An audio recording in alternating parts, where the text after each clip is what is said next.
Love you baby. Dance இப்படி இல்லையா, சங்கு நிக்கணும். சங்குல நின்றுச்சா? கால் உண்டு வருது. மெதுவா நோண்டு. அல்ல அல்ல ஏய், உனக்கு மரியாதையா போன கட் பண்ணிட்டு. நான் பொம்பளை பேசுறேன், ஆம்பளை தான் பேசுறேன். முண்டமா இருக்கேன். இருந்தாலும் இசைக்கலைஞர்கள் அனைவருக்கும் வணக்கம். நோ என்ன, அவங்க 3 பேரும் இசைக்கலைஞர்கள். நீங்க மசைக்கலைஞர். எந்த மச? நீங்க தான். ஓம் சரவண பாபா தும் ததா. ஐயா வணக்கங்கய்யா. ஐயா வணக்கங்கய்யா. மாமா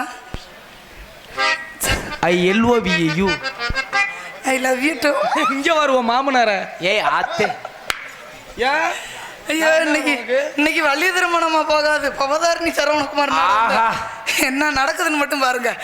இருந்தாலும் வணக்கம் எல்லாருக்கும் வணக்கம், பெரியவர்களுக்கு வணக்கம், தாய்மார்களுக்கு வணக்கம், அனைவருக்கும் வணக்கம். என் மூஞ்சியை 2 நாளா திறந்தாப்புல பார்க்கும்போது கஷ்டமா தான் இருக்கும். சகிச்சுக்காங்க, பொறுத்துக்காங்க. இருக்கிற தாய்மார்களுக்கெல்லாம் இன்னைக்கு தான் வேலை கொடுக்க போறோம். நான் உங்களுக்கு வேலை கொடுக்குறேன். இருக்கிற தாய்மார்களுக்கெல்லாம் இன்னைக்கு ஒரு வேலை இருக்குதா? இருக்கிற தாய்மார்கள்ட்ட எல்லாம் அப்புறமா நான் பேசுறேன். என்னத்தா என்னடி வேலை? என்னடியா அப்படின்னு அவங்க கேட்பாங்க அப்படின்னு சொல்றேன்.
நான் ஆளான தாமரை போட்டுப்பா ஓயாம ஆளான உன்னை போட்டு என்ன ஓயாம ஆளானுட்டு வேற ஆள்கிட்ட வச்சுக்க பாதார் நீ ஆர்பாய கிழிச்சு புடுவேன்.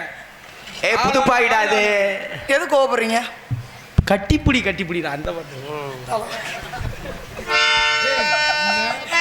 வாங்க இங்கே டான்ஸ் இருப்பான் எங்களுக்கு சொல்ல தெரியாதா? இங்கே டான்ஸராக எடுத்துக்கொண்டிருக்கும் சரவணகுமார் பவதாரணி அவர்களுக்கு மாலை அணிவித்து கௌரவப்படுத்த மாத்திட்டு என்னக்கடா மாத்திரியத? உண்மையா பொய்யா? உண்மை அதானே. எனக்கு மட்டும் நீ கம்பெனி கொடுக்காம உன்னை கோயில்ல போய் காசு யாரு எனக்கு மட்டும் நீ ஒழுக்கமா வாசிக்காம இல்ல உன் தோலை பிடிச்சு விடுவேன். வண்டியை விட்டு இறங்குது அப்பதான் இறந்து வச்சுட்டேன். இப்போ வந்து கட்டிப்பிடிதான் நாடக கலைஞர்களை கௌரவப்படுத்தும் வகையில் எங்கள் அனைவருக்கும் மலர் மாலை எழுவித்து நாடக கலைஞர்களை கௌரவப்படுத்திக் கொண்டிருக்கும் அன்பு கிராமத்தார்களுக்கும் அன்பு விழா கமிட்டியாளர்களுக்கும் அன்பு ரசிகர்களுக்கும் எனது சார்பாகவும் எனது இசைக்கலைஞர் சார்பாகவும் எனது மசை கலைஞர்கள் சார்பாகவும் நெஞ்சார்ந்த நன்றி நெருக்கிறது வணக்கம். சரவணன் பவதாரணி சார்பாக நன்றி. கட்டி பூடிடா கண்ணாலா கண்டபடி கட்டி பூடிடா கனாலே கண்டபடி கட்டி பூடிடா. எந்த இடத்தில் சுகமிக அதிகம் கண்டுபிடிப்பேன் இந்த இடத்தில் கண்டுபிடித்து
தாக்குதல உள்ள விடுவோம்.